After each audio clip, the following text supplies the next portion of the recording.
Blog en Blue Radio. 5 de la mañana, 30 minutos. Actualizamos las noticias en Blue Radio. Las autoridades en Bogotá buscan a dos hombres que desde una motocicleta lanzaron una granada contra un club nocturno en el barrio Santa Fe, en pleno centro de Bogotá, que dejó una persona muerta y 13 más heridas. El gobierno anunció que el precio de la gasolina podría bajar más de 300 pesos en febrero. El ministro de Minas y Energía, Edwin Palma, aseguró que la medida será oficial el 1 de febrero. El gobierno evalúa extender la declaratoria de emergencia económica durante 60 días más, para un total de 90 días. Según el ministro de Hacienda, Germán Ávila, esto se haría para lograr el recargo tributario proyectado y evitar una reducción presupuestal. La Asociación Colombiana de Generadores de Energía Eléctrica, Acolgen, expresó su preocupación por los decretos expedidos por el Gobierno Nacional en el marco de la emergencia económica, al advertir que introduce cambios que alteran las reglas del sector eléctrico y generan incertidumbre para las inversiones y garantizar la energía en el país. La comunidad andina a la que pertenecen Colombia y Ecuador pidió a ambos gobiernos postergar las medidas arancelarias y anunciar y abrir el espacio para el diálogo y solucionar las diferencias.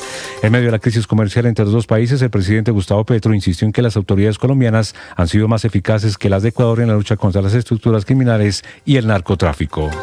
La Policía Nacional, a través de las direcciones de antinarcóticos, inició las operaciones de aspersión terrestre con glifosato para la erradicación de cultivos ilícitos en el municipio de Argelia, en el departamento del Cauca. El director de la DEA, Terrence Cole, se reunió en Bogotá con la fiscal Luz Adriana Camargo y el director de la Policía Nacional, general William Rincón, para fortalecer la cooperación binacional en la lucha contra el narcotráfico. La Contraloría dio a conocer un nuevo informe sobre la crítica situación fiscal de la red de hospitales públicos en el país. Reveló la entidad que en tan solo 9 meses la deuda con los centros de salud pasó de 12 billones de pesos a 16 billones. Según el informe de la Contraloría, las EPS con mayores deudas son Nueva EPS, Sabia Salud, Asmed Salud, Emsanar y Comparta. Un policía herido dejó el ataque de un francotirador del ELN en la subestación del corregimiento de Taré, en Ocaña, norte de Santander. El patrullero fue trasladado a un centro asistencial. El gobernador Andrés Julián Rendón confirmó que a uno de los soldados heridos tras la explosión de un campo minado en Anorí, en el departamento de Antioquia, le amputaron sus 2 piernas. Nuevamente el mandatario cuestionó el trato del gobierno nacional al ELN, presunto autor del atentado. Nora Mondragón fue designada como nueva directora del DAPRE en reemplazo de Angie Rodríguez, quien renunció a su cargo para asumir la gerencia del Fondo de Adaptación. Se dice que es cuota del ministro del Interior, Armando Benedetti. La Comisión de Disciplina Judicial llamó a juicio disciplinario a la jueza Claribel Onisa Fernández tras haberle otorgado nuevamente la libertad al polémico contratista Emilio Tapia, condenado por corrupción en el caso de Centros Poblados y el carrusel de la contratación en Bogotá. Un juez de Bogotá negó en primera instancia una tutela que interpuso el profesor José Ismael Peña, donde pedía ejercer una propiedad como rector de la Universidad Nacional tras la anulación de la designación de Leopoldo Monera por parte del Consejo de Estado. Ampliación de estas y más noticias en bluradio.com. Sigan con Mañanas Blue. Estás escuchando Blue Radio. 1:32 en Colombia, Santiago. 2:32 aquí en Caracas. Efectivamente, a las 2 de la mañana se escucharon decenas de explosiones en toda la ciudad. Se ve una columna de humo y se ve pues un incendio hacia los alrededores de Fuerte Tiuna. El 3 de enero informando al mundo todo lo que estaba pasando con Venezuela y Nicolás Maduro. Ricardo, la información más reciente en estos momentos es la que... Nos dimos cuenta que en Blue Radio no es que queramos informar siempre primero, pero se nos da. Producto de los artefactos explosivos que fueron lanzados. Porque las noticias no duermen, no descansan, no se van de vacaciones. Porque nos gusta hacer periodismo. 4 de la mañana. Hoy es viernes, es 23 de enero. Bienvenidos, buenos días. Los saludos desde Mañanas Blue en este frío amanecer. Con noticias de Colombia y el mundo, apenas comienza a despuntar el alba. Noticias, pero también a esta hora, temas de conversación en las redes sociales. Hoy es el día del concierto. El primero de los tres conciertos de Bad Bunny en Medellín, que es la locura por diferentes razones. Temas de conversación en redes sociales, María Camila Orozco. Y por eso Bad Bunny es la principal tendencia en Colombia. Néstor, numeral Medellín, numeral Airbnb, numeral Bad Bunny, numeral SIC, que se unen a la conversación de lo que está ocurriendo en Medellín, porque son virales los pantallazos, las cotizaciones de las personas que están planilladas para ir a estos conciertos. Arrancan hoy, terminan el domingo en la capital antioqueña y que están denunciando precios exorbitantes. 2 casos que son muy virales, por ejemplo, uno por 98.240.000 pesos, 4 noches, 4 habitaciones, 4 camas. Es el colmo. Por eso el alcalde... es una casa. Es un abuso, pero por eso el alcalde Federico Gutiérrez les dice conchudos, agalludos. Para Camila, es una casa lo que están alquilando en 90 y pico millones de pesos, 4 noches. 4 por habitaciones. Más lujosa que sea la casa, que parece que es muy bonita, eso no tiene sentido. Cada noche a 20 y pico millones de pesos.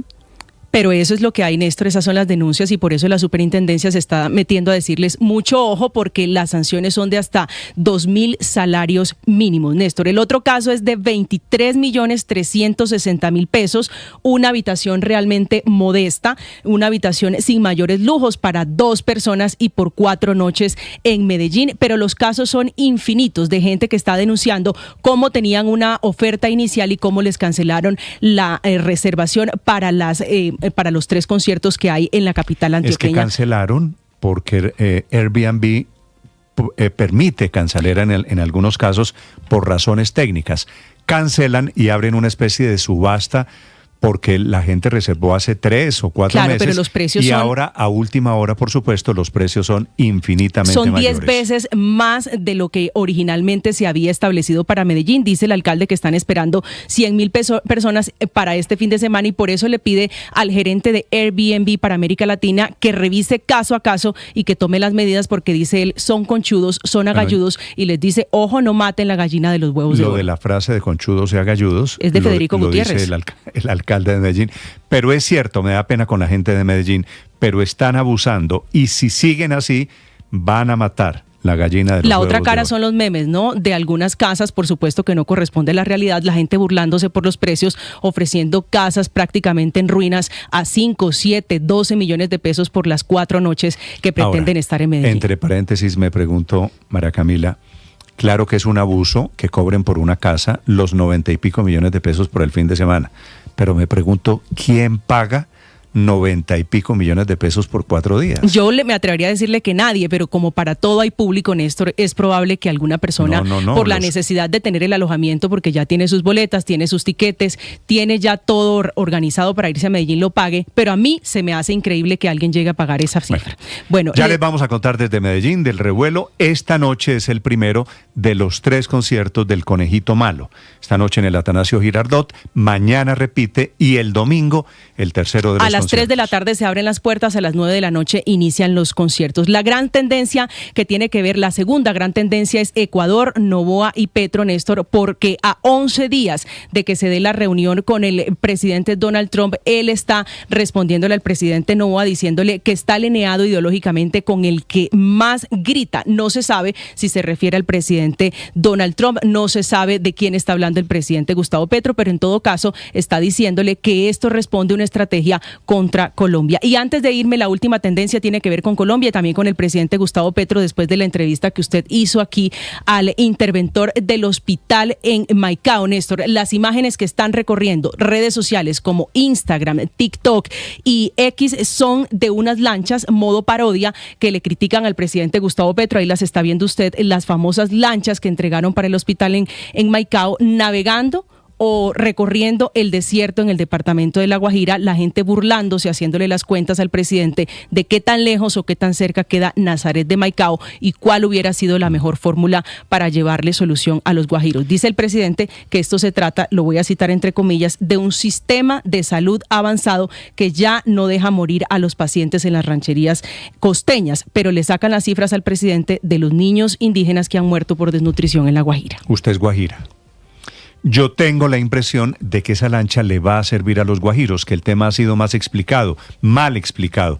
La lancha ambulancia no es para atravesar el desierto, por supuesto, es para llevar gente por el mar desde bien el norte de La Guajira hasta Maicao. Lo que pasa es que tienen que hacer un trayecto náutico por agua y después llegar a Maicao. Claro, el punto de referencia es Puerto Estrella, que es la parte extrema norte en el departamento de La Guajira, y para llevarlos hacia, Nazaret, y para llevarlos hasta Puerto Bolívar, que es el punto más cerca a Maicao, que queda a 1 hora y media de Riohacha, que es donde pueden ser atendidos también. La clave es la conexión entre Nazaret y Maicao. María Camila, gracias. Vamos a contarles la historia de los conciertos a partir de esta noche de Bad Bunny en Medellín y de la impresionante, inaceptable cadena de abusos de paisas que están arrendando su apartamento, su casa, intentando pescar en el río revuelto de los conciertos internacionales. En Medellín, Héctor Santamaría. Néstor, buenos días. Lo que era un viaje para disfrutar y gozar de esta gira mundial del puertorriqueño Bad Bunny, que tiene boletería agotada con 120,000 asistentes en los 3 conciertos en el estadio Atanasio Girardot y comenzará esta noche, pues para muchos se les ha vuelto una verdadera pesadilla por los precios altos y además las cancelaciones a última hora para subir la oferta de apartamentos o habitaciones en zonas como El Poblado, Laureles, Estadio, Belén y municipios vecinos, incluso como Envigado y Sabaneta.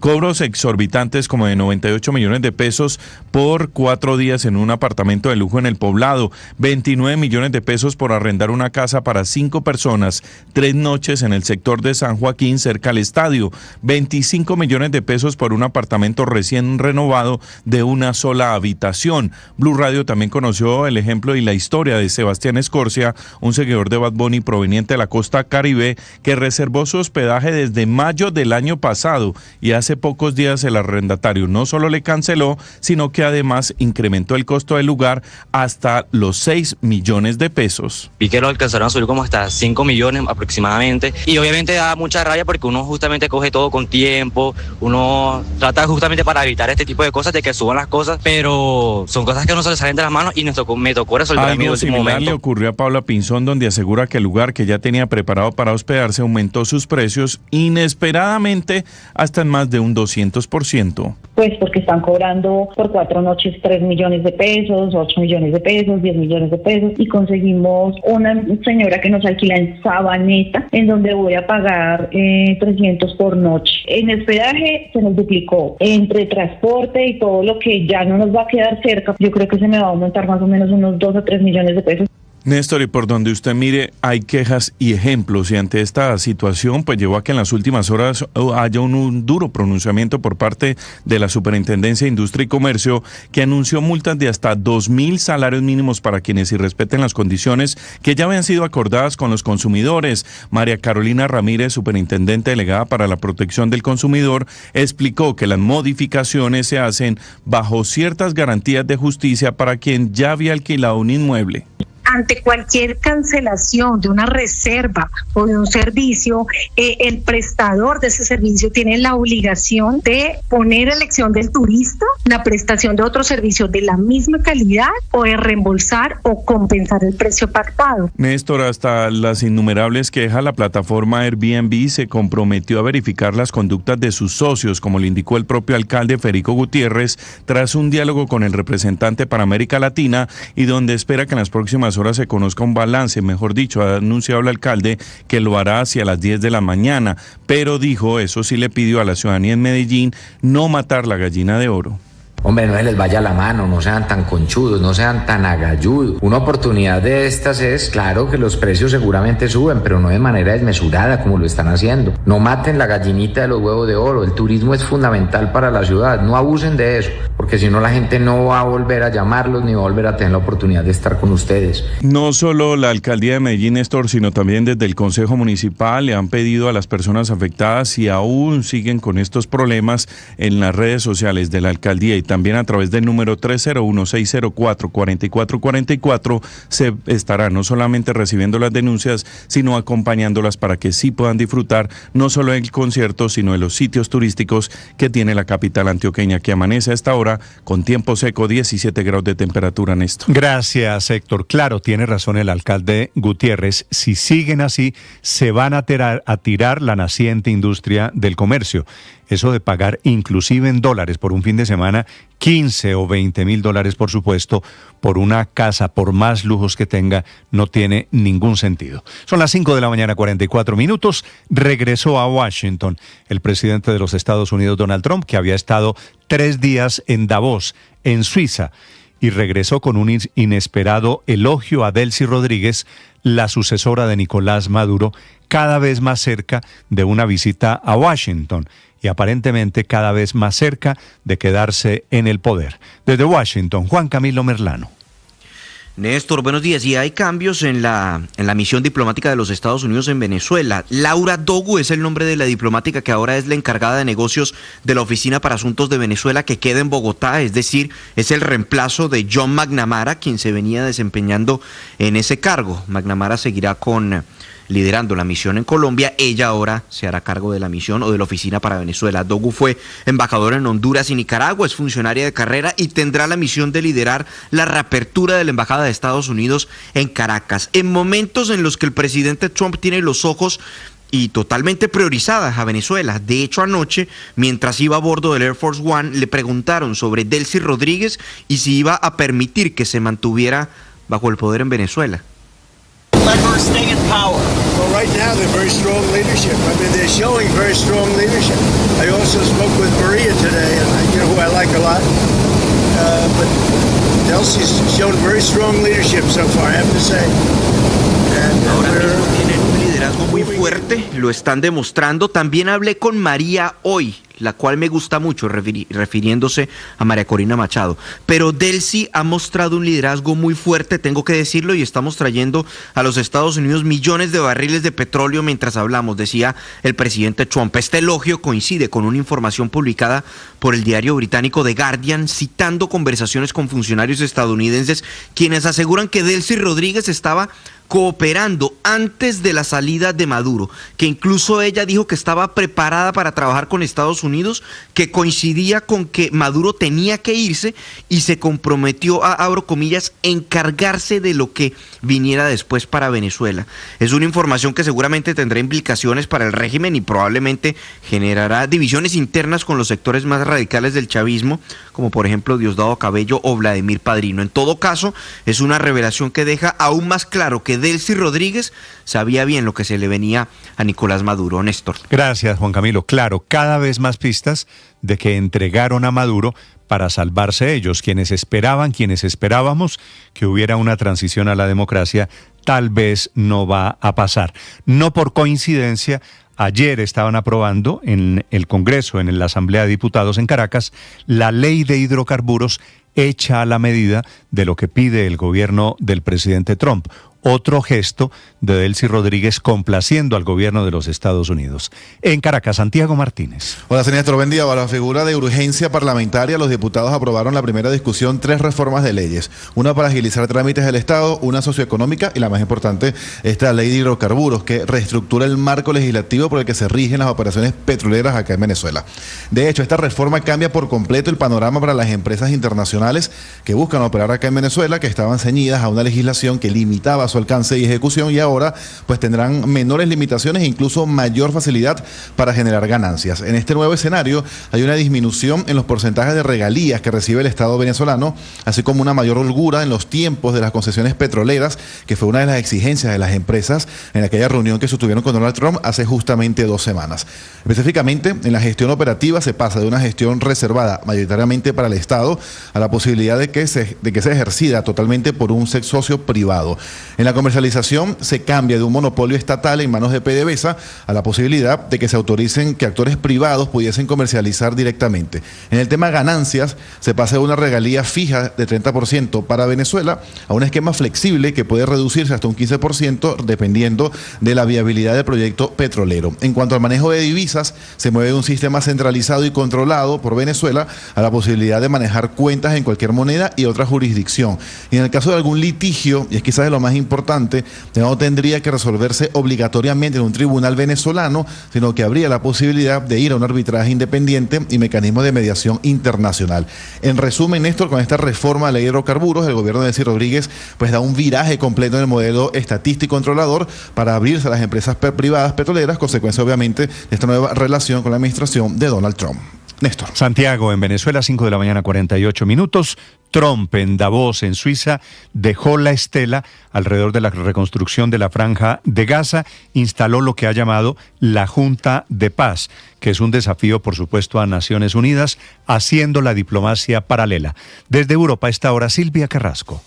Sí, Néstor, ¿qué tal? Muy buenos días. Ese fue el último gran tema que el presidente Donald Trump dejó sobre la mesa allí en su visita a Davos. Estuvo apenas 26 horas, pero zanjó bastantes cosas, y entre ellas es que se conoce el primer plan para la reconstrucción de Gaza. No volvió a hablar del Gaza Riviera, pero lo que describió su yerno Jared Kushner es lo que más se parece a ese plan que tenía inicialmente el presidente Donald Trump. Por ejemplo, Dicen que esto va a ser reconstruido en apenas 3 años y que entre las cosas que se va a construir es un corredor turístico costero con hasta 180 rascacielos que van a ser hoteles y torres de uso mixto y propiedades de lujo frente al mar. Pero escuchemos cómo lo planteaba Jared Kushner lo que era este plan. And so stuff like this is very doable if we make it happen. Rothel will start with, this will show a lot of workforce housing. We think this could be done in 2-3 years. We've already started removing the rubble and doing some of the demolition. Dice, cosas como estas son muy factibles. Si lo logramos, comenzaremos con esto. Se mostrará muchas viviendas para trabajadores. Creemos que se puede lograr en 2 o 3 años. Ya hemos empezado a retirar los escombros y a retirar parte de la demolición. Y luego la Nueva Gaza, que podría ser una esperanza. Podría ser un destino con mucha industria y un lugar donde la gente pueda prosperar y tener buenos empleos. Recordemos, Gaza tiene cerca de 2 millones de habitantes, tiene el 80% de su infraestructura destruida y lo que se plantea es la reconstrucción de 3 ciudades, de Rafah, de Khan Yunis y de Gaza City. Y la verdad es que también se habla de un puerto y de un aeropuerto, de una región de Gaza que tiene el mar bloqueado desde hace muchos años, Néstor.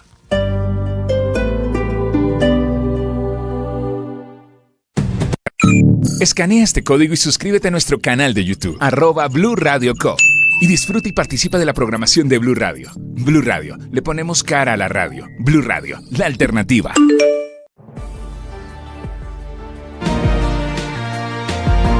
Se está cumpliendo un mes de la emergencia económica declarada por el gobierno Petro, con la que ha creado nuevos impuestos, entre ellos impuestos a los licores o el aumento del 4 por mil a transacciones bancarias. Anuncia el ministro de Hacienda que estudian la posibilidad de prorrogar 2 meses más para completar el máximo de 90 días la vigencia de esta emergencia económica justificada, según el gobierno, y es la controversia en que no le aprobaron la reforma tributaria en el Congreso. El ministro de Hacienda, de Economía, Germán Ávila.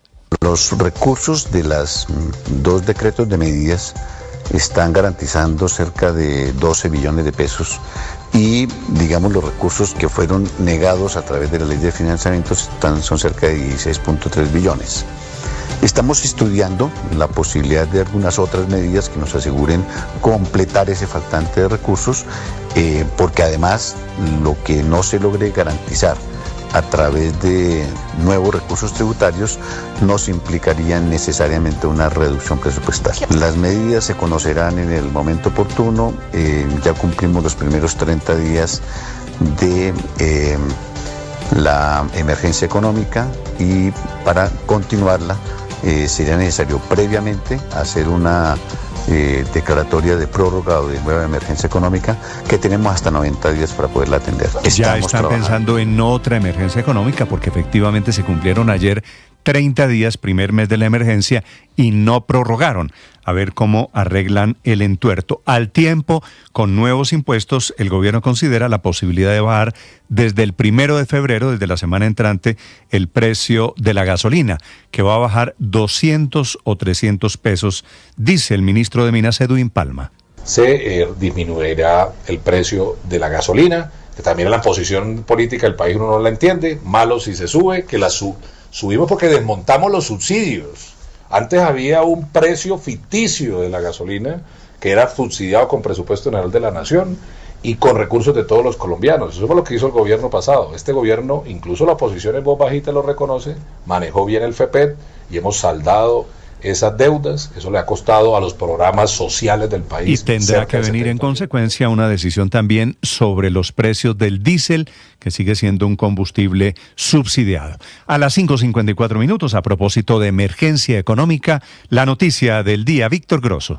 Néstor, buenos días. Un nuevo decreto derivado de la emergencia económica está generando tensiones entre el gobierno y el sector energético. El gobierno expidió un decreto con nuevas cargas para este sector con el objetivo de conseguir recursos para que las empresas intervenidas por sus dificultades financieras puedan seguir operando. Esto se hace básicamente para sostener la operación de la empresa Aire. Ahora las generadoras tendrán que pagar una contribución del 2,5% sobre sus utilidades antes de impuestos. ANDEG calcula un impacto de 300.000 millones de pesos y por eso el gremio rechaza el decreto calificándolo de confiscatorio discriminatorio y riesgoso para la sostenibilidad del sector eléctrico. Entre otras porque las generadoras deberán aportar más para que les paguen una deuda con ellas, con las propias generadoras. La otra medida consiste en un aporte en especie por cuenta de las generadoras hidráulicas equivalente al 12% de su energía vendida, que luego podrán cruzar en el pago de sus impuestos, pero aparentemente a un menor precio frente al que recibirían en el mercado mayorista. Acolgen también rechaza el decreto, dice que puede considerarse como una forma de expropiación y advierte que estos cambios en las reglas de juego afectarán las decisiones del sector de invertir en los nuevos proyectos de generación que requiere el país. El gobierno sustenta su decisión en que esto es necesario para blindar el sistema eléctrico evitando una crisis nacional.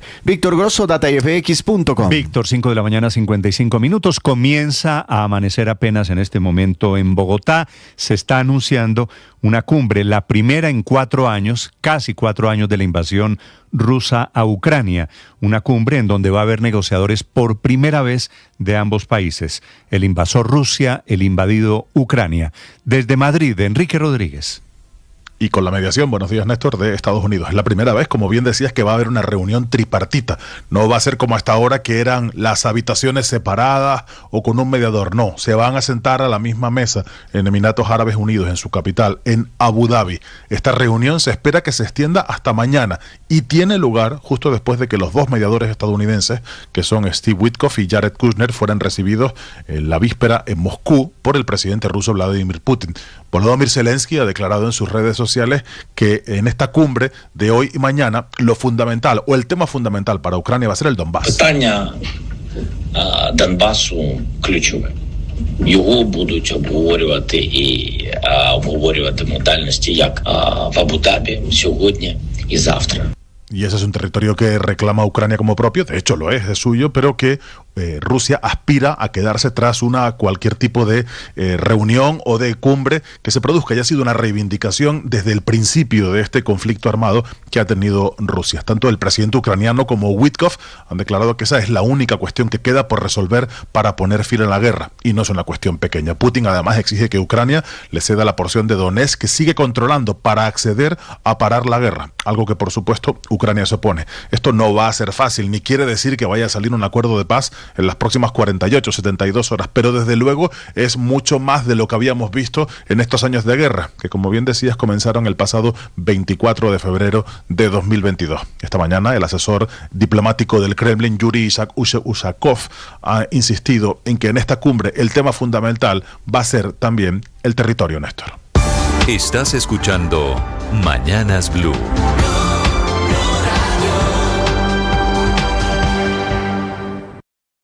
Bienvenidos, un gusto saludarlos. Buenos días, oyentes. Con ganas iniciamos nuestro día. Mañanas Blue con Néstor Morales es de nuevo el programa más escuchado en Colombia. Es una buena noticia. ¡Qué delicia! Más personas despertando con Blue. Seguimos acompañándolos en Mañanas Blue. Más razones para darles las gracias por hacernos la número 1. Blue, más que radio. Se viene el mundial, la fiesta va a empezar.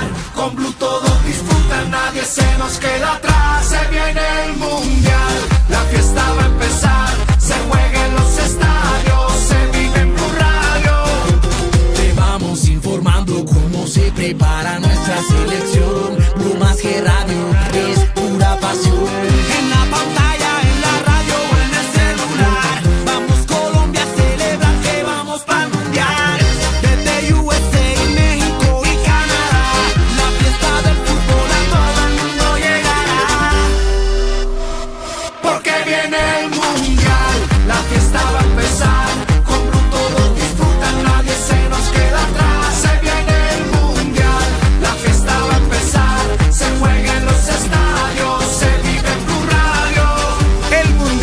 Se ve en Blue.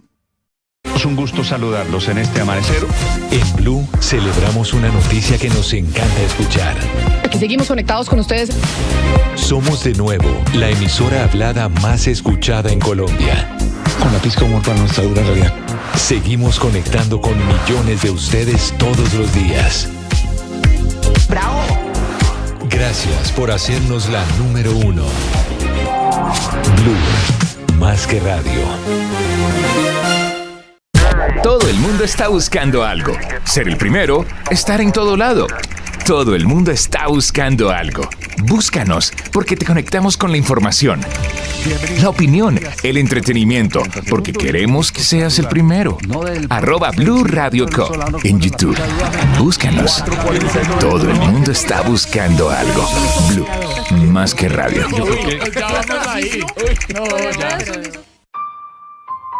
El periodismo no tiene apellidos. Es siempre honesto, independiente y comprometido con la verdad. El periodismo no es amigo del poder, lo vigila. Hoy, Mañanas Blue les ofrece periodismo con contexto. Las dos caras de la moneda, sin exageración, sin especulación. A partir de este momento, Mañanas Blue es periodismo en radio. Bienvenidos.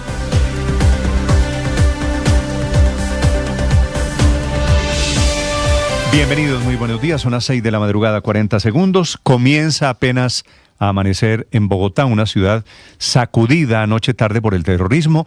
Hubo un ataque con un explosivo en el barrio Santa Fe de Bogotá, en el centro de la ciudad, en donde delincuentes lanzaron un explosivo a un prostíbulo que se llama La Troya, que queda en la calle 23. Un mesero del lugar, un hombre mayor, 72 años, alcanzó a ser rescatado, pero murió después cuando era trasladado al hospital. Una explosión que deja 14 personas heridas, en su mayoría trabajadores del sector.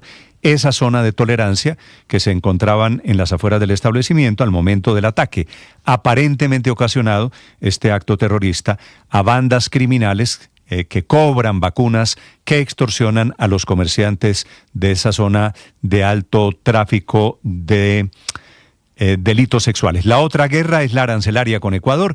Ya les vamos a contar de lo del centro de Bogotá, pero les contaré también de la decisión del presidente Noboa, que sigue en plan desafiante desde Quito y hoy le responde a Colombia que el sistema eléctrico de Ecuador está en la capacidad de cubrir soberana y autónomamente la demanda diaria de energía. Colombia apagó desde anoche el interruptor y suspendió el envío de energía a Ecuador a partir de las 6 de la tarde. Desde Amazonas, en donde estuvo ayer anoche en un discurso durante la entrega de un radar para el aeropuerto de Leticia, el presidente Petro le reprochó a Noboa el giro de Ecuador. El presidente Petro le recuerda, y es cierto, que Colombia había vendido energía barata a Ecuador en momentos de crisis, cuando Ecuador estaba a punto de un apagón o estaba metido en un apagón muy largo. El presidente Petro habla de una visita que hizo a la casa privada del presidente Noboa, de que tenían aparentemente buena relación, y ahora Noboa, es lo que sugiere el presidente Petro, paga con esta moneda, la de la guerra arancelaria.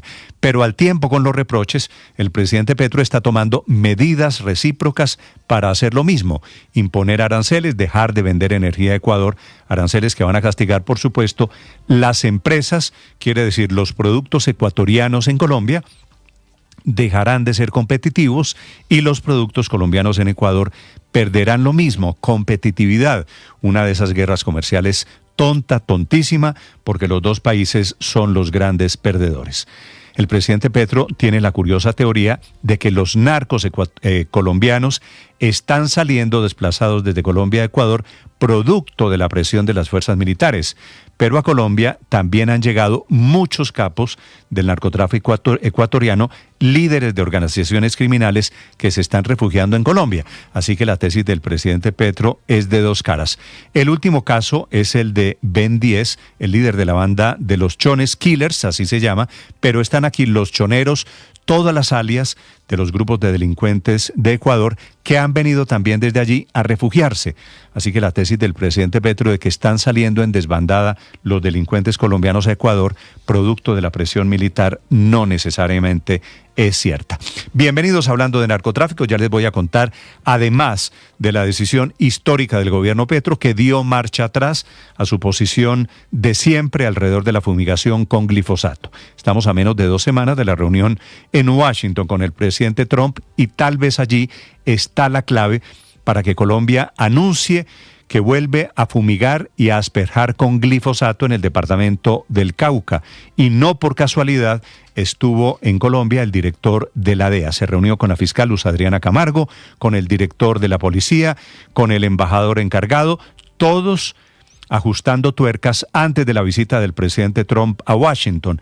Y la aspersión o los radares que anunció anoche el presidente Petro apenas son un símbolo, una manera de poner la nueva relación que quieren construir los jefes del gobierno colombiano ante las presiones de los Estados Unidos. Les voy a hablar en segundos de la grave advertencia que está entregando esta mañana la Contraloría General al gobierno Petro sobre el otro chicharrón. ¿Qué es la salud? Está en jaque la sostenibilidad del sistema de salud. La deuda, y esta es la queja de la Contraloría, es que la deuda pasó de 12 a 16 billones de pesos en solo 9 meses del año pasado. Una asfixia financiera de la red pública que creció en 42% en los últimos meses.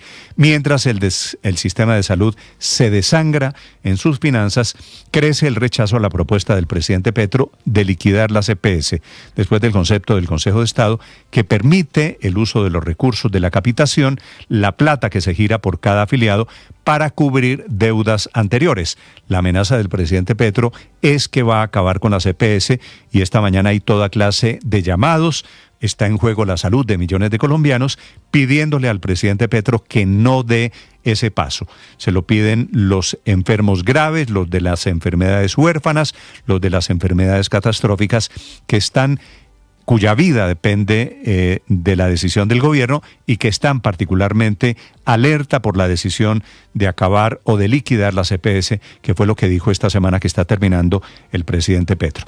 En este convulsionado sistema de salud, pacientes y usuarios del sistema todos, pero también clínicas, gremios, exministros, advierten que una liquidación acabaría la transición, agravaría la crisis sanitaria y pondría en riesgo la atención de millones de personas hoy en Colombia. Son las 6 de la mañana, 6 minutos. En segundo les contaré también del inesperado elogio que hace esta madrugada de regreso a Washington el presidente de los Estados Unidos, Donald Trump, que termina diciendo que Delcy Rodríguez es una líder firme. El presidente Trump sugiriendo que se quedó, que está colaborando con los Estados Unidos, y es cierto, en las últimas horas la Asamblea de Diputados aprobó el nuevo plan de hidrocarburos diseñado para complacer los nuevos apetitos económicos del presidente Trump en Washington. El gobierno, por otro lado, en Colombia, les contaré, evalúa la extensión de la emergencia económica por otros 60 días, aunque dejaron vencer ya la primera emergencia económica, de la cual se han completado 30 días. Dice el ministro de Hacienda que podría venir o la extensión, que no sé cómo lo harán porque ya se venció, o una nueva emergencia económica producto de lo mismo, de que el gobierno no tiene la plata suficiente para atender las finanzas públicas de este año.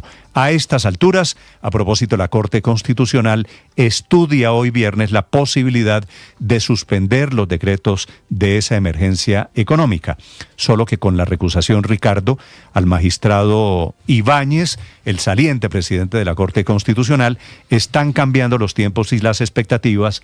Muy posiblemente el gobierno ganó la batalla con la recusación al magistrado Ibáñez y dilató la decisión alrededor de suspender los efectos de esa emergencia económica. Néstor, buenos días. Es altamente probable que la Corte ya no se decante por el camino de la suspensión provisional del decreto de emergencia económica, sino que se vaya hasta la determinación de fondo. Para eso todavía falta por lo menos un mes, Néstor. Estamos en etapa de pruebas. El magistrado Carlos Camargo tendrá que redactar la ponencia y seguramente en la segunda o tercera semana de febrero habrá una decisión de fondo de la Corte. Pero la oportunidad de la suspensión provisional seguramente ya pasó. No se iría a la Corte por esa suspensión. Si se llega, ya no suspendida, pero si se llega a caer la emergencia económica, se caerían especialmente los decretos, los nuevos impuestos creados a partir de la emergencia económica, que eso en lo que está la Corte Constitucional.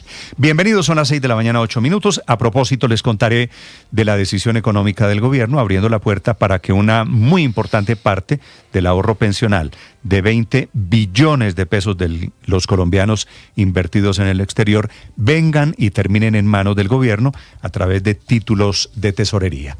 6-9 minutos, bienvenidos. Hoy es 23 de enero, hace frío en Bogotá y hay tormenta de nieve, frío intenso en los Estados Unidos, en donde se ofertan hoy los fríos máximos de los últimos años, temperaturas por encima de los 20 grados bajo cero. Aquí está lo más importante esta mañana en el resumen que preparamos en Voces y Sonidos en Mañanas Blue. Le vendimos energía cuando necesitaban. Ahora, como no necesitan, pues están viendo de saber quién se hace más amigo del que más grita, pero a mí no me gusta gritar a veces. Colombia oficialmente suspendió la venta de energía eléctrica a Ecuador en medio de la pelea por los aranceles. El presidente Gustavo Petro defendió su decisión lanzando este duro dardo al presidente Daniel Noboa. El presidente Gustavo Petro también anunció la instalación de 7 nuevos radares en el país para fortalecer la lucha contra el narcotráfico, 2 de ellos ubicados en Ipiales, Nariño, y otro en el departamento de Arauca. Necesitamos un radar de prevención en las alturas del nudo de las Papas, cerca de la frontera, para que no haya transferencia de aviones con narcóticos. En ese mismo discurso, el presidente Gustavo Petro expuso la teoría de por qué los narcotraficantes colombianos se van para Ecuador. De que cada vez somos más eficaces en la lucha contra los narcotraficantes. Porque si los narcos se van para allá, yo no quiero que se vayan para allá, pero se van para allá, es porque no quieren estar aquí. Colombia suspendió oficialmente la venta de energía al Ecuador ante la decisión del gobierno del presidente Daniel Noboa de aplicar un arancel del 30% a productos colombianos. El ministro de Minas y Energía, Edwin Palma. Insistir que Colombia ha sido muy generosa con el pueblo ecuatoriano. Aquí está hoy en juego, es la dignidad de un pueblo, que no puede dejarse agredir cada vez que otro presidente, otro gobierno, y menos un gobierno vecino y hermano, agreda al pueblo colombiano. El Ministerio de Ambiente y Energía contestó que cuenta con capacidad suficiente para cubrir de manera autónoma la demanda diaria de energía que necesita el país, aún sin la ayuda de Colombia. Francisco Santos Albité fue ministro de Energía de Ecuador. Pero a partir de septiembre necesitamos, queramos o no, energía adicional. Y con el Perú no tenemos interconexión, la única alternativa es Colombia.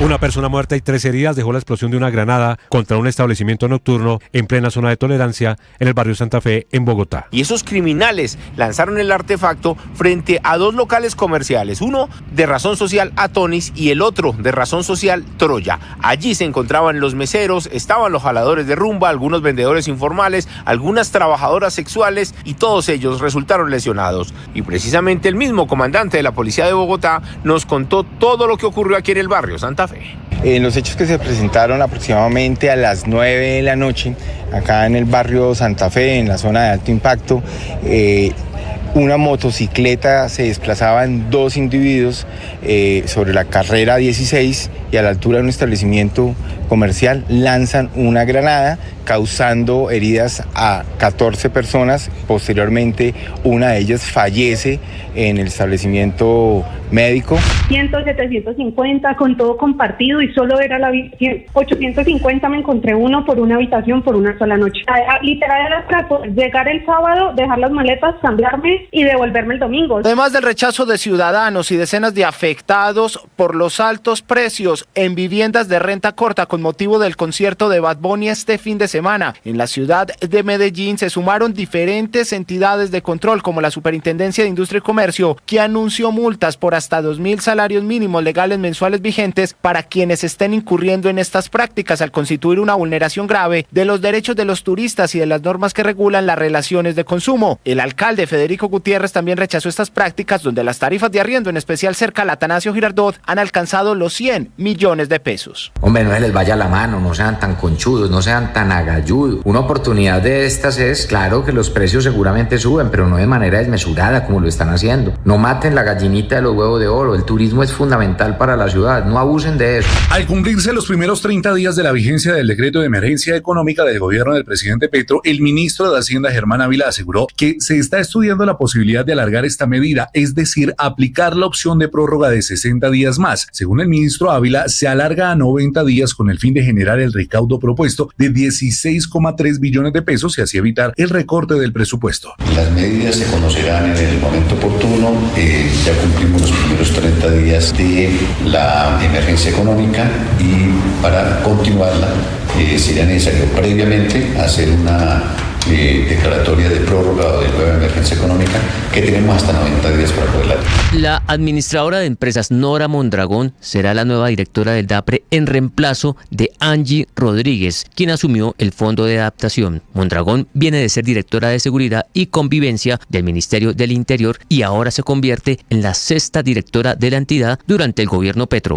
La Comisión de Disciplina Judicial llamó a juicio disciplinario a la jueza Claribel Fernández tras haberle otorgado nuevamente la libertad al contratista Emilio Tapia, condenado por corrupción en el caso de Centros Poblados y el carrusel de la contratación en Bogotá. El Consejo de Estado declaró patrimonialmente responsable a Bernardo Moreno, exdirector del DAPRE durante el gobierno de Álvaro Uribe, quien deberá pagar 354 millones de pesos de la indemnización por los seguimientos e interceptaciones ilegales a un exmagistrado auxiliar de la Corte Suprema de Justicia en el escándalo de las chuzadas del DAS. Un juez de Bogotá negó una tutela con la que el profesor José Ismael Peña pretendía volver al cargo de rectora de la Universidad Nacional tras la decisión del Consejo de Estado de anular la designación de Leopoldo Munera. Entre tanto, profesores de esa misma institución rechazaron la posibilidad de que se evalúe la aprobación de una nueva votación para elegir rectora, al considerar que esta medida sería ilegal porque el Consejo de Estado dejó en firme la legitimidad de la elección de Peña. Colsubsidio y Nueva EPS ya lograron un acuerdo para garantizar la continuidad en la dispensación de medicamentos luego de la ruptura de negociaciones registrada el mes pasado que provocó la interrupción del servicio y afectaciones a nivel nacional. Félix León es el director de la ADRES. Se llegó a un acuerdo muy rápidamente y en esta semana se detallaron los procesos del acuerdo, se realizó el primer pago de ese acuerdo y el segundo viene con el pago del régimen subsidiado y contributivo de comienzos de febrero. El plan contempla además el pago de las obligaciones pendientes en 3 cuotas distribuidas entre enero, febrero y marzo de este año, con el fin de asegurar la estabilidad financiera de Colsubsidio y un esquema de pago sostenible para Nueva EPS. La Policía Nacional confirmó que comienza la aspersión de cultivos de coca en Cauca. La operación se extenderá a otros 2 departamentos por cuenta de la alta cantidad de hectáreas sembradas con esta mata. Por primera vez se conocen detalles del plan de Trump para la reconstrucción de Gaza en 3 años. Se centrarán en 3 ciudades, Rafah, Khan Yunis y Ciudad de Gaza. Habrá un puerto y un aeropuerto en el territorio y un corredor turístico con 180 rascacielos para hoteles y propiedades de lujo frente al Mediterráneo. La fuerza laboral será puesta por los gazatíes, quienes vivirán en ciudades de trabajadores. Todo depende de que Hamás entregue las armas. Hoy empieza la segunda jornada de la Liga Betplay. Habrá partidos que prometen emoción. Cali recibirá al Medellín, Chico se enfrentará contra el América, Millonarios jugará contra Junior y el Once Caldas desafiará a Santa Fe. Y la Dimayor aplazó el encuentro entre Atlético Nacional y Jaguares para el 6 de abril. Estás escuchando Blue Radio. Escanea este código y suscríbete a nuestro canal de YouTube, @Blue Radio Co. Y disfruta y participa de la programación de Blue Radio. Blue Radio, le ponemos cara a la radio. Blue Radio, la alternativa. Bienvenidos, un gusto saludarlos. Buenos días, oyentes. Con ganas iniciamos nuestro día. Mañanas Blue con Néstor Morales es de nuevo el programa más escuchado en Colombia. Es una buena noticia. ¡Qué delicia! Más personas despertando con Blue. Seguimos acompañándolos en Mañanas Blue. Más razones para darles las gracias por hacernos la número 1. Blue, más que radio. Se viene el mundial, la fiesta va a empezar. Con Blue todos disfrutan, nadie se nos queda atrás. Se viene el mundial, la fiesta va a empezar. Se juega en los estadios, se vive en Blue Radio. Te vamos informando cómo se prepara nuestra selección. Blue más que radio es pura pasión. En la pantalla, en la radio o en el celular. Vamos Colombia a celebrar que vamos para el mundial. Desde USA, México y Canadá. La fiesta del fútbol a todo el mundo llegará. Porque viene el mundial, la fiesta va a empezar. Con Blue todos disfrutan, nadie se nos queda atrás. Se viene el mundial, la fiesta va a empezar. Se juega en los estadios, se vive en Blue Radio. El Mundial se ve en Blue. 1:32 en Colombia, Santiago. 2:32 aquí en Caracas. Efectivamente, a las 2 de la mañana se escucharon decenas de explosiones en toda la ciudad. Se ve una columna. Un muerto, 14 heridos en el atentado terrorista de anoche en Bogotá. Una explosión, una bomba, una granada de fragmentación que activaron, lanzada por 2 sicarios en motocicleta frente a un prostíbulo que queda en el barrio Santa Fe. Esto es, Felipe, zona de tolerancia, la zona de siempre de la prostitución en Bogotá, centro de Bogotá. Esto es abajo de la Caracas, ¿verdad? Sí, señor, eso es 23 Esto es entre con la 16. Caracas, abajo de la Caracas, bueno, entre la 10ª y la Caracas, Néstor. Toda esa zona del barrio Santa Fe, la 20, 21, 22, 23, estoy hablando de las calles, pues es la zona de tolerancia de Bogotá. Todavía, como se da cuenta, Felipe, usted con las imágenes, con las luces de Navidad. A las 9 de la noche estalló la bomba, 14 heridos y un hombre que era mesero en ese lugar. Troya es el nombre de esa casa de prostitución. Son las 6:19. El alcalde Galán reporta que el hombre alcanzó a ser atendido con algo de vida, pero murió en el trayecto en la ambulancia hacia el hospital en el centro de Bogotá. De la tragedia a esta hora, desde allí, el ojo de la noche, Eduard Porras. Néstor, muy buenos días para usted, nuevamente buenos días para todos los oyentes de Blue Radio. Pues la Policía Nacional continúa con grupos especializados investigando, indagando, mirando en las cámaras de seguridad y hablando con testigos para ver qué fue lo que ocurrió exactamente y por qué del atentado frente a 2 locales comerciales en esta zona de tolerancia del barrio Santa Fe.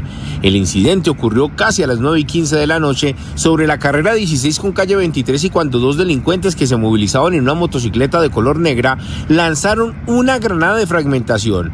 En el sitio se encontraban trabajadoras sexuales, estaban algunos vendedores informales, muchos meseros y los jaladores a la rumba aquí en este sector de Los Mártires. Uno de ellos falleció esta madrugada en un centro médico y 13 más permanecen recluidos en diferentes hospitales del Santa Clara y además la clínica Mederi aquí en este mismo sector. Escuchen ustedes mismos lo que se vivió anoche aquí en el barrio Santa Fe. Ay, Dios mío. Héctor, llévenlo para la ambulancia.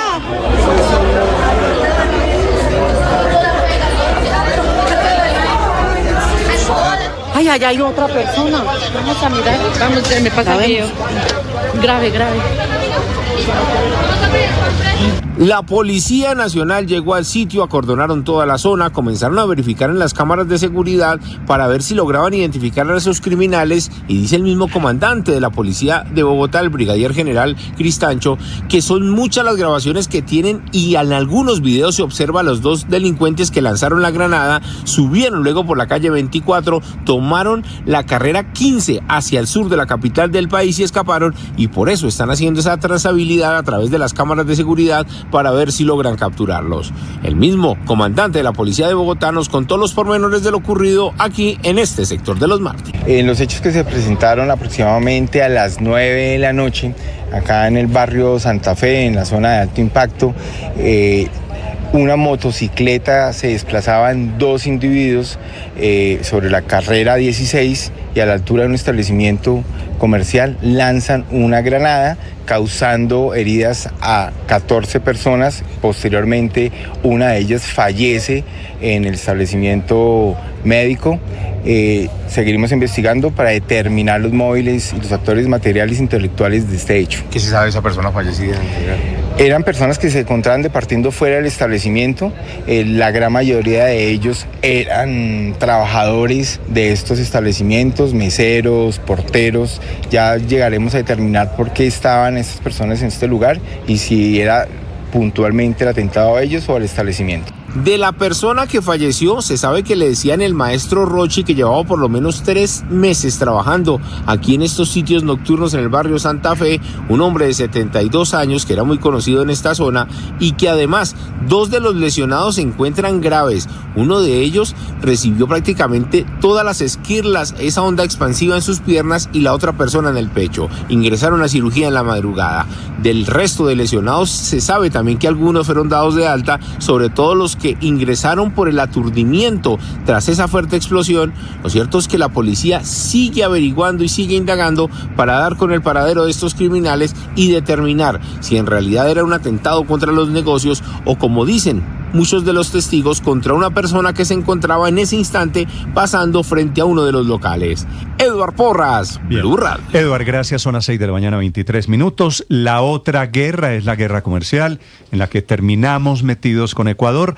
En las últimas horas, el presidente Noboa, que fue el hombre que comenzó la guerra poniéndole aranceles de 30% a Colombia, con el argumento de que no hay colaboración en la zona de frontera para luchar contra los delincuentes, el presidente Noboa responde en modo retador, desafiante, que no necesita la energía que le dejó de vender Colombia anoche, que Ecuador es autosuficiente y que puede enfrentar solito, esta es la teoría de Noboa, puede enfrentar solo el riesgo del apagón.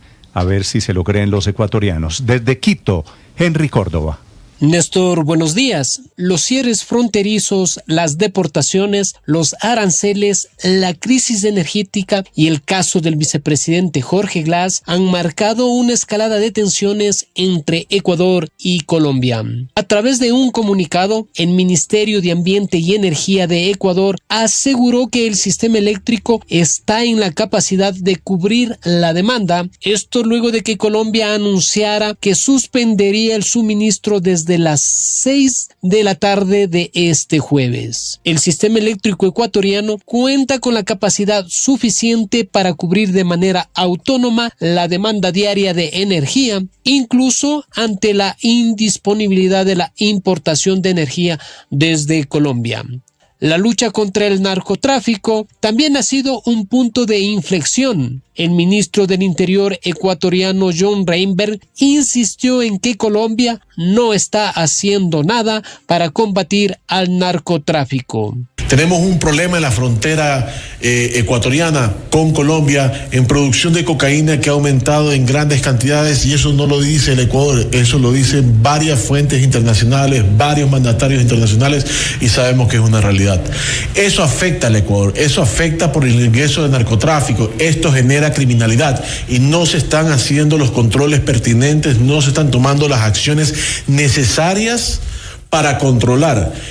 Néstor, empresarios de Ecuador hacen un llamado al diálogo para evitar los efectos directos que estas decisiones podrían causar sobre los ciudadanos, los productores y las economías de ambos países. Desde Quito, Henry Córdoba, Blue Radio. Henry, gracias. 6:26 minutos. Y anoche a estas declaraciones de Córdoba va el presidente Petro y desde Leticia habla de su relación personal, que Noboa, el presidente ecuatoriano, lo invitó a su casa particular, que Colombia ayudó a Ecuador, y explicando cuál es el estado de la relación entre los dos países ahora que estamos en esta insólita, en esta guerra comercial en la cual los derrotados son ambos generales, Noboa y Petro en Colombia. Caterina Ávila.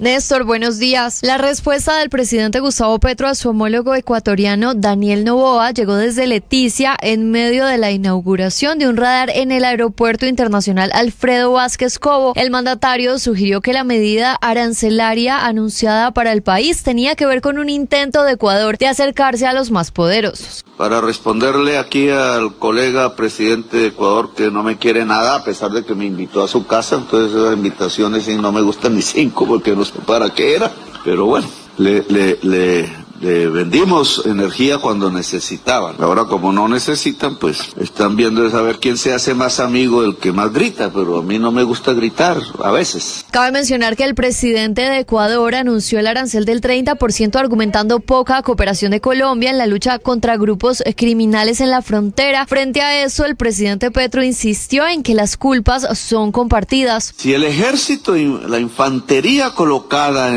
entre los dos países, como la Armada aquí, con Perú, más el ejército de Ecuador, ambos juntos al otro lado de la frontera, dejan pasar cocaína, ¿la culpa es del colombiano o del ecuatoriano? ¿O la culpa es de ambos?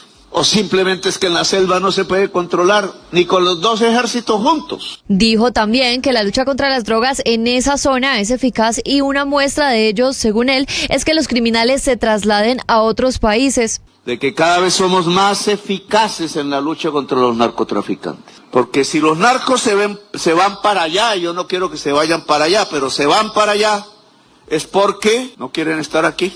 Pero tenemos que prevenir, y no nos interesa que se vaya para otros países, sino que se destruya allá y acá. Entonces tenemos que coordinar la inteligencia, los ejércitos, la Fuerza Aérea. Y dio órdenes a las fuerzas militares de detener cualquier entrada de insumos para el fentanilo en Colombia. Necesitamos control absoluto en la frontera con Ecuador, por tierra, por mar, para impedir que entren insumos del fentanilo a Colombia, que no vienen en lancha, imposible, vienen en contenedores de buques mercantes.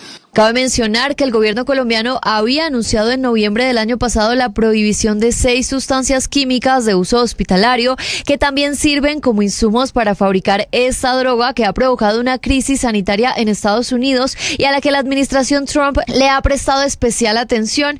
Mientras el mandatario decía esto en Leticia, el país dejó de venderle energía a Ecuador y además prepara la lista de los 20 productos provenientes de Ecuador que serán grabados como parte de una respuesta que dice el gobierno nacional es recíproca. Entre estos estarían aceites, cacaos en polvo, arroces, atunes y otros. Caterina Ávila, Blue Radio.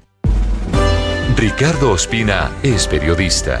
Está en Mañanas Blue. Son las 6 de la mañana y 30 minutos. Hablando de narcotráfico, ese parece ser el tema de nuevo más importante en las relaciones de Estados Unidos con nuestro continente. El gobierno del presidente Donald Trump está comenzando a ejercer una mayor influencia pública sobre las autoridades de varios países de América Latina, entre ellos, cómo no, Colombia y Venezuela. En el marco de la nueva política estadounidense en la región, este miércoles estuvo en Bogotá el director de la DEA, Terrence Cole, quien sostuvo reuniones con el general William Rincón, director de la policía, y con la fiscal general de la Nación, Luz Adriana Camargo, con el fin de profundizar la colaboración entre las autoridades colombianas y estadounidenses en la lucha contra las drogas. Una portavoz de la Embajada de Estados Unidos en Bogotá informó que la visita del director de la DEA tuvo como objetivo principal fortalecer la cooperación bilateral contra el narcotráfico, mientras que la Fiscalía de Colombia dijo que en la reunión se abordaron temas de interés para enfrentar de manera conjunta la criminalidad transnacional, como el fortalecimiento de la lucha contra los grupos narcotraficantes, las finanzas criminales y el tráfico ilegal de armas, además de la prevención y persecución de la falsificación de moneda. Un detalle clave del encuentro del director de la DEA con la fiscal general es que también estuvo presente el delegado del Departamento de Justicia de Estados Unidos para Colombia y se hizo la presentación oficial del nuevo director del CTI, el general en retiro José Luis Ramírez, antiguo aliado de las autoridades estadounidenses. La visita del director de la DEA a Bogotá se da mientras se mantiene la estrategia estadounidense de bombardeo de lanchas presuntamente cargadas con cocaína en aguas del Mar Caribe y del Océano Pacífico. Además, en momentos en los que la policía antinarcóticos notificó a los alcaldes de varios municipios del país, sobre todo del Cauca, sobre el regreso de la fumigación de cultivos de hoja de coca con glifosato mediante el uso de drones, y a 13 días de la visita del presidente Gustavo Petro al presidente Donald Trump en la Casa Blanca. Ese tal vez es el dato más importante. Pareciera que tampoco es casualidad que apenas hace una semana el director de la CIA, John Ratcliffe, estuvo en Caracas reunido con la presidenta encargada de Venezuela, Delcy Rodríguez, y este jueves el Departamento de Estado anunció el nombramiento de Laura Dogu, una curtida diplomática, como nueva encargada de negocios de Estados Unidos en territorio venezolano.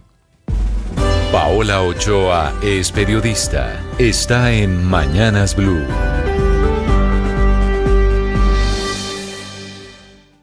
Minutos, un mes y un día de la emergencia económica, un mes y un día del decreto 1390 del 22 de diciembre del año pasado y ahora además con posibilidad de una nueva emergencia económica. Un anuncio que hizo ayer el cuarto ministro de Hacienda, Germán Ávila, que hasta ahora, 6:32, no publica todavía ningún decreto al respecto, pero que aspira a tener más días de una nueva emergencia para seguir tomando medidas, para seguir poniendo nuevos impuestos y para completar el centavo que le sigue faltando al peso, 5 billones, que todavía le faltan para completar la financiación del presupuesto general de la nación de este año. Cojo en 16.3 billones de pesos desde el puro comienzo, cojo en 16.3 billones de pesos tras naufragar en el Congreso la ley de financiamiento.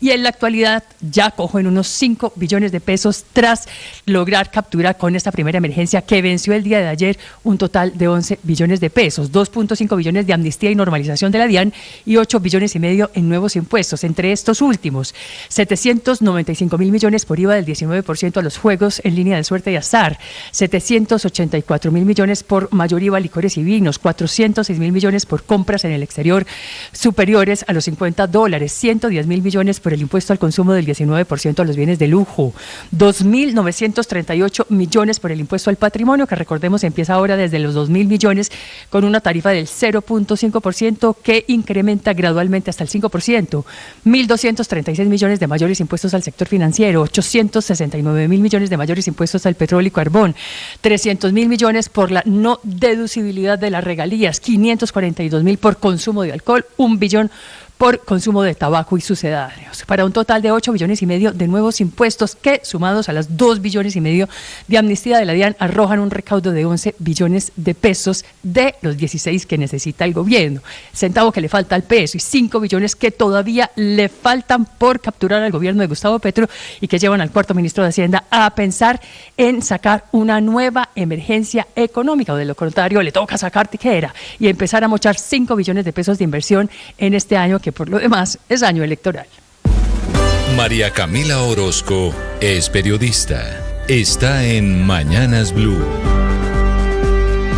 Son las 6:35 de la mañana. La fumigación con glifosato tiene fecha de regreso. Será antes de que acabe enero y en una operación terrestre en el departamento del Cauca. En Argelia, por ejemplo, donde hay 906 hectáreas de cultivos cocaleros que pertenecen a la disidencia de Iván Mordisco. La notificación ya la hizo la Policía Antinarcóticos a ese municipio y Alpatía, que hacen parte del grupo de 17 municipios en el Cauca, donde habrá aspersión incluso con drones para impulsar la erradicación de más de 94.000 hectáreas de cultivos ilícitos. Lo van a hacer con la bendición de la ANLA, que es manejada por el gobierno y que ya trazó un plan de contingencia, un plan de abandono y otro de restauración para esta zona. El anuncio llega a solo 12 días de que el presidente Gustavo Petro se reúne en Washington con el presidente Donald Trump de los Estados Unidos, que ha exigido a Colombia con contundencia fumigación con glifosato y muestras de que está luchando efectivamente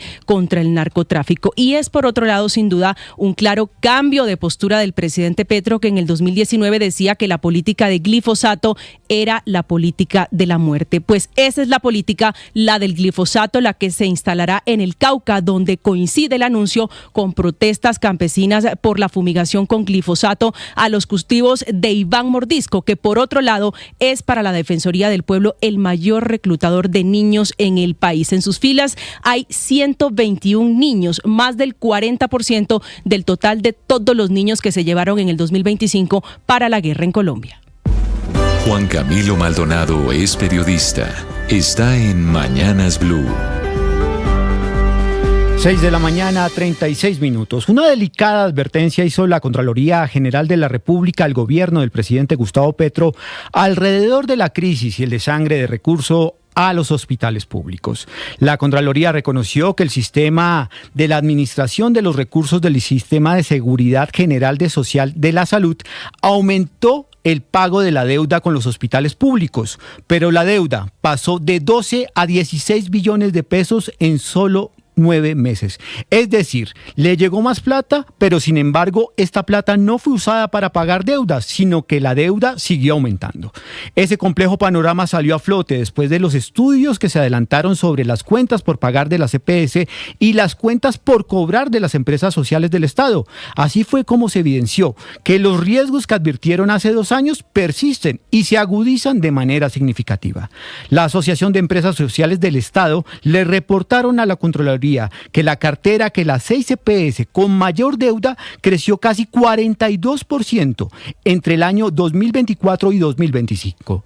La fatal conclusión de la Contraloría es que en 2024 los hospitales públicos facturaron 18,8 billones de pesos, pero solo recibieron pagos por 15,7 billones de pesos, generando que la cartera creciera un 16%. A este sistema en crisis, donde el presidente Petro propone y pone sobre la mesa liquidar las EPS intervenidas tras un concepto del Consejo de Estado que permite el uso de la UPC, la plata que el sistema le gira por cada afiliado para el pago de deudas pasadas. Pacientes, usuarios del sistema de salud, clínicas, gremios y exministros de salud advierten que una liquidación generalizada de las EPS sin un plan aprobado de transición podría en riesgo la atención de millones de personas y profundizaría aún más la crisis financiera de la salud. En este sistema colapsado, el gobierno logró tapar al menos una vena rota. Luego de semanas de incertidumbre y quejas de afiliados de la nueva EPS por falta de entrega de medicamentos, Colsubsidio volverá a entregar medicamentos para los usuarios de esa EPS a partir del 10 de febrero. Luego de una mediación del gobierno para lograr un acuerdo de pagos, un pañito de agua tibia que permita saldar esa inmensa deuda de 60.000 millones de pesos a Colsubsidio. Estás escuchando Blue Radio. Escanea este código y suscríbete a nuestro canal de YouTube, @Blue Radio Co. Y disfruta y participa de la programación de Blue Radio. Blue Radio, le ponemos cara a la radio. Blue Radio, la alternativa. Bienvenidos, un gusto saludarlos. Buenos días, oyentes. Con ganas iniciamos nuestro día. Mañanas Blue con Néstor Morales es de nuevo el programa más escuchado en Colombia. Es una buena noticia. ¡Qué delicia! Más personas despertando con Blue. Seguimos acompañándolos en Mañanas Blue. Más razones para darles las gracias por hacernos la número 1. Blue, más que radio. Para ser felices necesitamos aprender a poner límites. No todo lo podemos hacer. No todo lo podemos permitir. Necesitamos tener claros unos criterios, los valores que nos permitan saber decir hasta aquí, decirnos hasta aquí. No tengamos miedo de poner límites. No sintamos vergüenza de poner límites. Estamos en nuestro derecho y es una oportunidad para que las relaciones estén mejor, para que los proyectos puedan rodar, para que en el trabajo todo funcione. No tengas miedo de decir... 6 de la mañana, 40 minutos. Para quienes creen, padre, como usted, que está haciendo frío en Bogotá. Sí, no. Mucho frío está haciendo. La tormenta que hay hoy en Estados Unidos tiene temperaturas por debajo de 25 grados bajo cero. Eso es imposible. Son los 2 días más fríos de la historia reciente de los Estados Unidos. Una ola de frío, tormentas muy fuertes. Hoy, que también es viernes, por otro lado, de protestas contra ICE, que tuvieron la osadía de hacer un operativo y detener a un niño de apenas 5 años de edad. Una historia que parece imposible. Cuando ayer vi las fotos del niño ahí haciendo la fila para entrar al lugar. Liam Conejo se llama el niño. Decía yo, por Dios. De familia ecuatoriana, Sí, un niño que representa todo el drama alrededor de la política migratoria del presidente Trump. La imagen de ese niño con Mire su eso. chaquetica Ahí a cuadros, con el gorrito azul, Felipe, 5 años de edad, detenido por la gente de migración, por los antipáticos señores de ICE, le da la vuelta al mundo y es la prueba de los abusos que están cometiendo por cuenta de la persecución contra los migrantes ilegales. Sí, pero pues por eso fue por lo que votaron la gran mayoría de los norteamericanos, pues por el presidente Trump, pues eso es lo que está pasando, Néstor. Que no quiere estoy decir... justificando, no estoy diciendo que está bien, sino que pues eso fue lo que escogieron ellos y pues en eso está el presidente, que ha dicho el presidente Trump que ha deportado más de 600,000 ilegales, ¿no? Que eso es una suma importante. Que lo hayan votado, Felipe, no quiere decir que esté bien, están abusando. No, por eso le digo, no, yo no estoy justificando, no. Un niño es un niño. Dígame, en donde quiera que sea y por las condiciones que sea y como quiera que sea. ¿Qué tiene usted en el corazón que ese niño se pone a llorar delante de usted y usted le dice, para adentro, siga? Perdóneme, o sea. Los indolentes hombres de la migración norteamericana son los de ICE. Las autoridades están disputando este reclamo, asegurando que el padre ecuatoriano, el padre de este niño, no quiso separarse de él y que no iban a dejar al pequeño morirse de frío. 6:42, la polémica es inmensa. Desde Washington, Juan Camilo Merlano. Néstor, buen día. La imagen es impresionante e impactante. un pequeño en medio del frío de Minneapolis de hasta 20 grados bajo cero. En ese momento esto ocurrió el día martes, pero hoy por cuenta de una tormenta invernal, Minneapolis está amaneciendo con 30 grados bajo cero. Hay que hacer la claridad que Minneapolis para esta época del año siempre tiene una temperatura inhumana. Pero el pequeño con un gorrito azul, con su maletica, sus brazos cruzados, una chaquetica de cuadros que es evidente que no es suficiente para ese frío, al lado de una camioneta y rodeado por algunos oficiales de agencias migratorias vestidos de negro y con sus rostros tapados. Su nombre es Liam Conejo Ramos, de 5 años. Llegó junto a su papá de Ecuador en 2024 a Estados Unidos buscando asilo. Estaba regresando a casa después del colegio cuando la agencia ICE lo detuvo junto a su papá, identificado como Adrián Alexander Conejo Arias. Actualmente, según el representante de la familia, se encuentran en un centro de detención en Texas, eso a pesar de que no hay ninguna orden de deportación vigente en contra de ninguno de ellos. Pero otro de los aspectos impactantes de este hecho es que la comunidad reclama que los agentes de ICE utilizaron supuestamente a Liam, al menor, como señuelo, como una especie de carnada. Lo llevaron hasta su casa y tocaron la puerta en repetidas ocasiones, supuestamente para que sus otros familiares, también indocumentados, abrieran la puerta, fueran capturados y deportados también. Así grabaron los vecinos del barrio el momento en el que capturaron al menor. That's a child. That is a child. What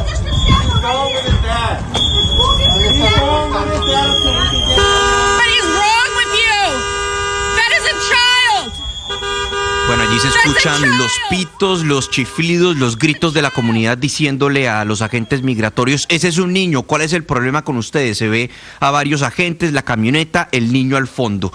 Y que cuál es el problema con ellos, es lo que preguntaba la persona que graba. En otras fotografías se ve cómo los oficiales están junto al niño al lado de la puerta de su casa. Al parecer lo hicieron tocar esa puerta en repetidas ocasiones para que le abrieran. Aquí naturalmente hay ahora una guerra de narrativas. El Departamento de Seguridad Nacional aseguró que no estaban apuntando a la captura de un niño, que el menor estaba en compañía de su padre, un inmigrante ilegal que, abro comillas, abandonó a su hijo cuando la agencia se aproximó a ellos, cuando la agencia ICE, y que los oficiales lo que hicieron fue proteger al niño para que no se muriera del frío, que hicieron múltiples intentos porque la gente, o para que la gente más bien en la casa abriera la puerta y tomaran custodia del niño, pero que se negaron y que el padre al final dijo que deseaba quedarse en compañía del menor. Es decir, ICE dice que la puerta no le estaban tocando para capturar a los otros familiares, sino para que tomaran custodia del menor. En esta misma línea se pronunció el vicepresidente J.D. Vance, quien llegó precisamente a Minneapolis y habló directamente de este caso. And I'm a father of a 5-year-old, actually, a 5-year-old little boy. And I think to myself, oh my God, this is terrible. How did we arrest a 5-year-old? Well, I do a little bit more follow-up research. And what I find is that the 5-year-old was not arrested, that his dad was an illegal alien. And then when they went to arrest his illegal alien father, the father ran. So the story is that ICE detained a 5-year-old. Well, what are they supposed to do? Are they supposed to let a 5-year-old child freeze to death? Are they not supposed to... Allí dice el vicepresidente: veo esta historia y yo soy un padre de un menor de 5 años también y digo, Dios mío, esto es terrible. ¿Cómo es que arrestamos a un niño de 5 años? Pero hice un poco más de investigación y lo que encontré fue que el niño de 5 años no fue arrestado, que su papá era un inmigrante ilegal y cuando lo fueron a arrestar, corrió. Entonces la historia es que ICE detuvo a un menor de 5 años. ¿Qué se supone que vamos a hacer? ¿Qué se supone que haga ICE? ¿Dejar que se muera del frío un pequeño de 5 años? ¿Que no arresten a los inmigrantes indocumentados? Era lo que decía el vicepresidente J.D. Vance, que es la línea oficial del gobierno. Ahora bien, el caso de Liam no es el único. Organizaciones aseguran que ICE ha detenido al menos a 4 menores de edad, nada más en el estado de Minnesota. Esta operación, particularmente en Minneapolis, que ya completa varias semanas, ha dejado otros momentos de caos y controversia, como por ejemplo el pasado 7 de enero, cuando un oficial de ICE le disparó a una mujer de 37 años que iba en su carro y le quitó la vida. El reclamo de las autoridades migratorias es que la mujer iba a atropellar al agente migratorio. El rechazo a esas agencias ahora ha desatado una ola de protestas, particularmente en Minneapolis, que hoy continúa. Hay manifestaciones convocadas y de hecho no solo en Minneapolis, sino también en Nueva York, donde convocaron algunas manifestaciones en contra de particularmente la agencia migratoria ICE. Néstor. Juan Camilo, gracias. En 30 segundos, la ministra de Gobierno desde Ecuador. Sorter Coordinadora, 8 años cambiando la logística. Sorter, un sistema que revoluciona la manera de mover a Colombia. Coordinadora, donde empieza la innovación. En Quito, señora ministra Natalie Morillo, buenos días. Néstor, buenos días a toda la audiencia y un saludo cordial a todos los hermanos del vecino país de Colombia y de Blue Radio que nos sintonizan a esta hora. Gracias, ministra, por atender esta llamada. Ministra, ¿cuál es la situación comercial de hoy entre Colombia y Ecuador, entrados como estamos en esta guerra de aranceles declarada por el presidente Noboa, por su jefe? Ministra, ¿por qué razón? Bueno, no es una guerra de aranceles declarada, esto es un tema de firmeza y de soberanía en respuesta a la seguridad que necesitamos nosotros en el Ecuador, justamente por eso, teniendo en cuenta que hay en este momento dentro de las fronteras este ingreso de cocaína, de narcotráfico, y que lamentablemente no tenemos la misma reciprocidad por parte del presidente colombiano. El presidente Daniel Noboa ha tomado esta decisión, teniendo en cuenta que se ha tomado desde la parte ecuatoriana esfuerzos reales de cooperación y lamentablemente, a pesar de tener un déficit superior de más de 1.000 millones, como lo ha dicho el presidente Daniel Noboa, no hemos tenido esa misma reciprocidad por parte del presidente Petro.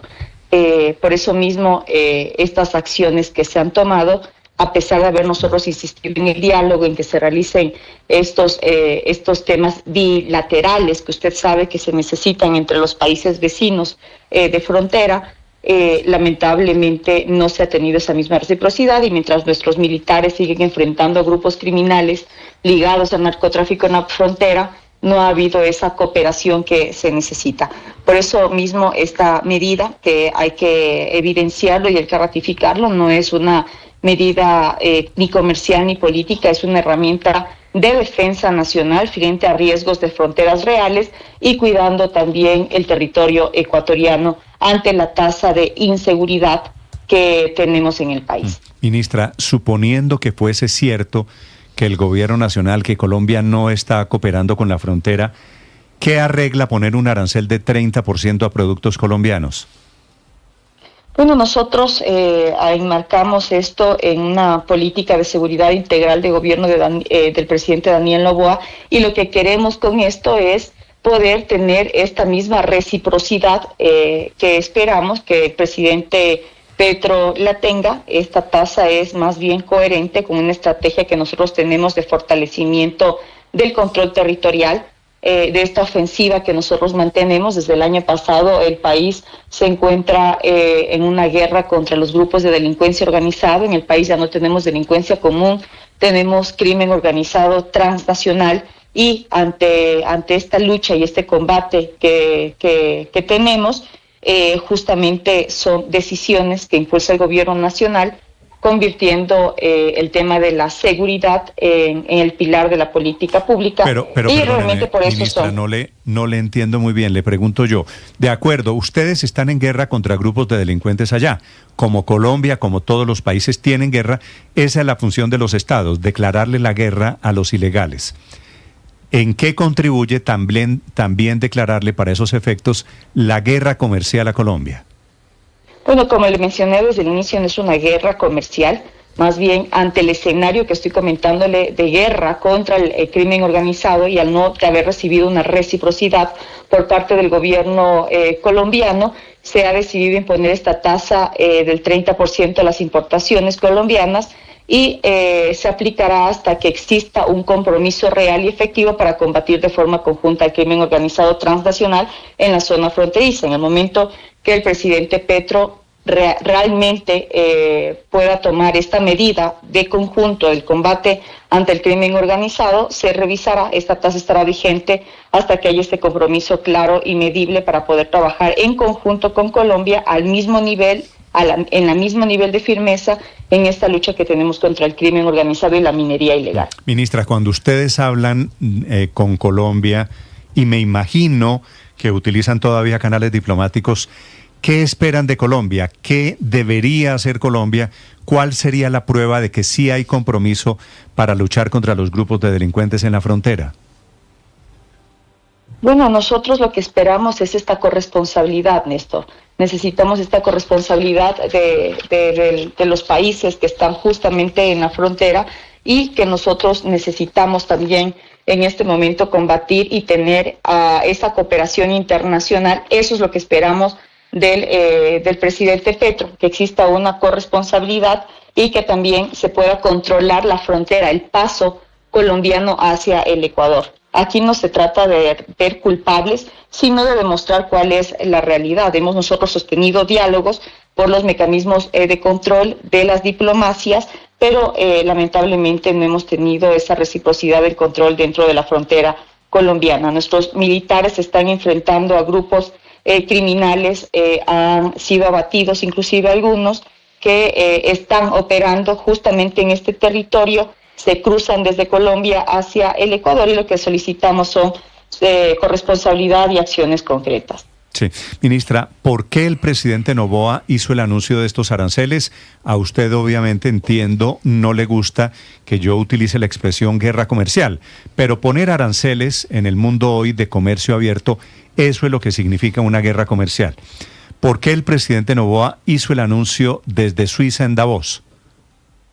Porque por informes de inteligencia se han revisado justamente estos temas y estos ingresos de criminales por medio de la frontera entre Colombia y Ecuador.